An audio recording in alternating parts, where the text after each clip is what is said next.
Avant que la vidéo commence, sachez qu'un nouveau concours Instant Gaming est lancé. Pour participer, c'est très simple. Il vous suffit d'accéder au lien du concours disponible dans la description et de rentrer le nom du jeu que vous aimeriez avoir. Et c'est tout. Bonne chance à tous.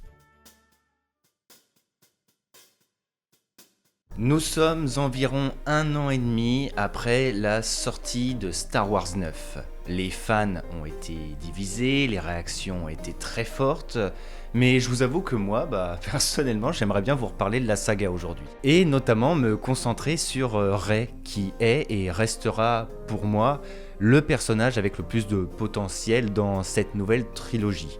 On n'oublie pas évidemment Kylo Ren et on lui passe le bonjour s'il nous regarde. Mais pour de vrai, l'histoire de Rey au final commence tout juste avec la fin de Rise of Skywalker. Abandonné sur Jakku dès son plus jeune âge, Rey a beaucoup souffert du manque de ses parents. De ne pas connaître ses origines, ne pas savoir d'où elle vient. Une thématique plutôt appropriée pour Star Wars, qui est une grande histoire de famille en quelque sorte. Surtout la saga principale. Son abandon était au final une protection contre Dark Sidious, car étant la petite fille et digne héritière des Palpatine, l'empereur souhaitait avoir une descendance dans le but d'avoir à disposition un corps capable de contenir ses immenses pouvoirs. Le père étant considéré comme une expérience de clonage ratée, puisqu'il n'avait aucun lien avec la Force. Une Palpatine malgré tout, Rey va trouver refuge dans le nom des Skywalker, notamment grâce au soutien de Leia et l'enseignement de Luke, qui ont eu l'image et l'effet de parents adoptifs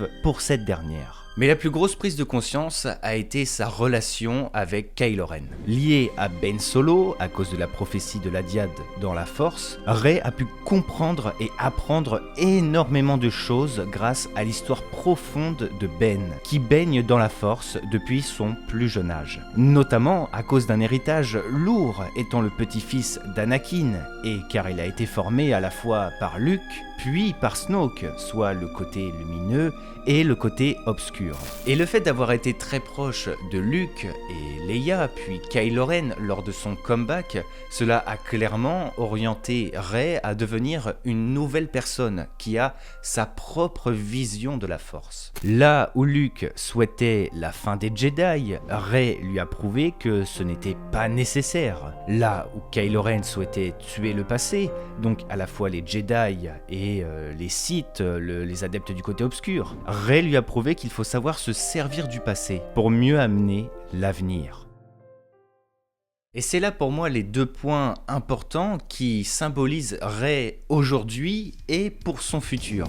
Via cette scène de fin, Rey nous montre que oui, il faut savoir tourner la page, comme le montre le moment où elle enterre les sabres laser de Luke et Leia, mais qu'il faut également se souvenir pour mieux rebâtir. Skywalker est un nom inspirant, lié aux plus grandes légendes et à l'histoire de la galaxie. Et là où elle naît Palpatine, puis est devenue personne suite aux choix et aux actes de ses parents, elle choisit de perpétuer l'héritage Skywalker, non pas comme un simple hommage à Luke ou Leia ou même encore Ben, mais comme la reprise de ce qu'ils ont échoué à faire, avec une nouvelle vision et de nouvelles bases saines. Mais bon, ça reste ma vision personnelle évidemment, tout cela reste subjectif et propre à chacun. Maintenant, si nous voulons faire comme Rey et bâtir un nouvel avenir prometteur, nous devons nous tourner vers l'état d'esprit de Disney et Lucasfilm. La nouvelle trilogie a été teasée comme la fin de l'histoire des Skywalker, et c'est quelque chose qui m'est toujours resté en tête. Mais des fois, je me demande si cette trilogie n'a pas existé seulement pour relancer la hype Star Wars éteinte depuis la prélogie, et à la fois tourner la page concernant les personnages de Luke, Han ou encore Leia par exemple. Encore une fois, cette idée d'enterrer le passé pour redéfinir l'avenir, soit terminer les vieilles histoires et tourner la page pour proposer du neuf basé sur l'ancien. Est-ce que vous voyez ce que je veux dire ? Concernant leur vision et au vu des dernières déclarations d'œuvre, les films ne semblent plus être une priorité. Le petit écran est privilégié. C'est l'arrivée des séries pour l'univers Star Wars. Donc je le cale comme ça, mais la possibilité de revoir Rey un jour dans une petite série Disney+, ça ne me paraît pas si improbable que ça. Surtout que Daisy Ridley l'actrice de Rey n'est pas fermée pour reprendre le rôle un jour. Sans oublier évidemment que Star Wars, et ce n'est pas faute de le rappeler, est une saga non chronologique. C'est une saga semblable à un texte à trous qui a besoin d'être comblé, comme Rogue One qui comble un trou scénaristique de l'opus 4, Mandalorian qui comble le trou entre Star Wars 6 et 7, etc. etc. Mais du coup, on tourne beaucoup autour du pot, on met vachement de contexte, mais au final, qu'attendons-nous du futur de Rey après Star Wars 9 ? Eh bien déjà par rapport au fait de tourner la page sur l'histoire de la trilogie et s'inspirer du passé pour un nouvel avenir. Nous avons la présence des anciens textes de Jedi qui servent aujourd'hui de base référente pour Rey dans le culte Jedi. Ce n'est pas forcément bien expliqué dans le film ou montré, mais Rey, en volant les livres, nous a prouvé qu'elle a énormément appris sur la Force grâce à ça, et cela va clairement continuer.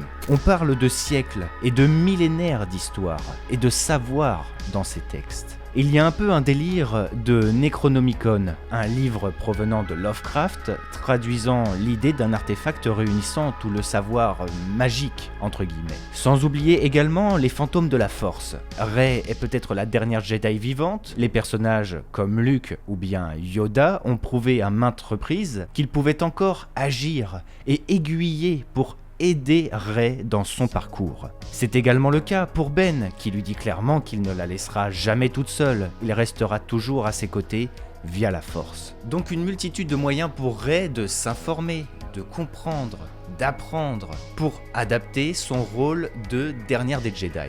De plus, grâce au livre, Rey va pouvoir étudier la manière originelle du rôle des Jedi dans la galaxie, et donc pourquoi pas s'en inspirer. Je pense bien évidemment à tout le côté protection des autres, la tranquillité intérieure, ou encore la transmission de savoir. Ah, la transmission de savoir justement. Le cas de Finn en est le parfait exemple. Lui qui ressent la force et qui souhaitait en parler à Rey, il a maintenant tout le temps de le faire et d'apprendre de sa BFF. Tout comme le groupe d'ex-Stormtroopers dirigé par Jannah. C'est une pseudo-théorie plutôt populaire, mais Jannah nous confirme clairement qu'elle et ses alliés ont eu un instinct, un sentiment de devoir quitter le Premier Ordre et se rebeller. Des signaux montrant qu'ils sont sensibles à la Force, comme Finn avait pu le faire dans Star Wars 7.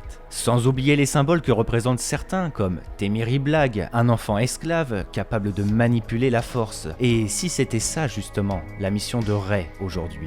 La nouvelle trilogie nous l'a montré, il peut exister des utilisateurs neutres de la Force, ou des êtres sensibles, mais sauront-ils exploiter tout le potentiel de cette dernière, et dans la bonne direction? Car c'est quelque chose que je crois personnellement, mais même si le culte Sith a disparu dans Star Wars 9, la colère et la haine peuvent mener dans la mauvaise direction. Alors, et si Rey, à la manière de Charles Xavier avec les jeunes mutants, chercherait les êtres sensibles à la Force à travers la galaxie pour les guider et les aider justement. Bon ok, j'avoue je pars un petit peu loin, mais en vrai ça colle parfaitement. D'ailleurs dans le but de parfaire son savoir et sa maîtrise, Rey pourrait également partir à la recherche d'anciens temples Jedi, pourquoi pas, mais qui l'amènerait justement à de nouvelles rencontres.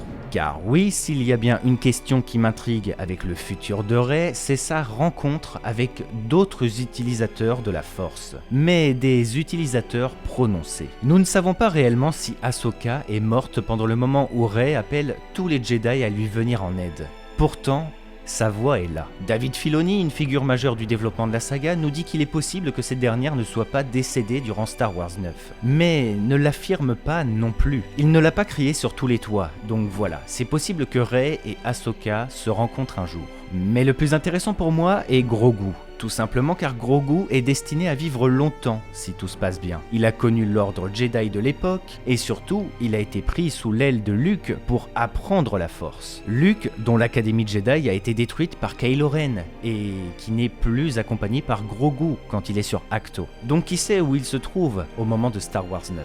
Étant donné que Grogu a été placé sous la garde de Luke et que la passation de rôle a été effectuée de Luke à Rey, il existe un moyen de lier les deux. Et c'est là en fait pour moi l'intérêt de continuer l'histoire de Rey après le 9, qui est loin d'être la fin de son histoire personnelle. Tout concorde par rapport à sa vision et ses objectifs. Rey est l'entité qui doit nous faire parcourir le post-Star Wars 9. Elle est la dernière entité importante de la saga à ce moment précis. Sachez en tout cas que cette vidéo traduit simplement ma vision personnelle du sujet. Cela faisait un petit temps que nous n'avions pas parlé de Star Wars et je suis satisfait de l'avoir fait aujourd'hui. Évidemment, une multitude de possibilités existent quant à l'avenir de Rey. Peut-être que nous ne reverrons jamais le personnage à l'écran, ou peut-être que si. À vous de me dire votre avis sur la question dans l'espace commentaire. Comme toujours, j'ai très hâte de vous lire. Et puis, si la vidéo vous a plu, n'hésitez pas à laisser un petit pouce bleu, ou à vous abonner, ou bien les deux, tout simplement, c'est très bien aussi. Que le Lionheart soit avec vous, n'oubliez pas le petit concours Instant Gaming, c'était Targorock, allez ciao tout le monde.